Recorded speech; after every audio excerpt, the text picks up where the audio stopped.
আন্তরিক অভিনন্দন ধন্যবাদ জানাই। প্রিয় বন্ধুরা, এখন বক্তব্য রাখছেন এই সবাই।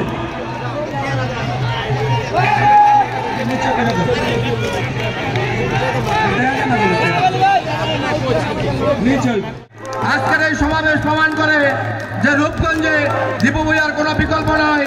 আগামী দিনে একমাত্র আমরা দীপু ভাইকে এই রূপগঞ্জের এমপি হিসাবে দেখতে চাই। তাই আমি আজকের এই সমাবেশকে মহাসমাবেশে রূপ দেওয়ার জন্য সমস্ত সহযোগিতা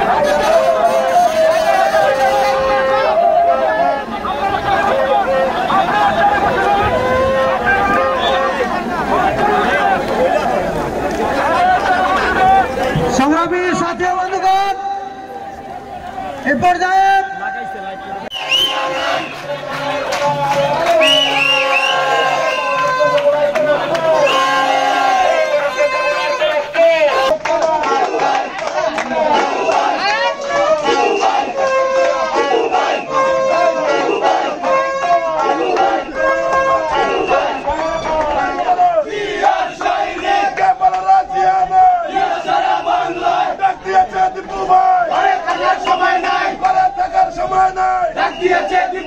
দীপু ভাইয়ের শামীম ভাই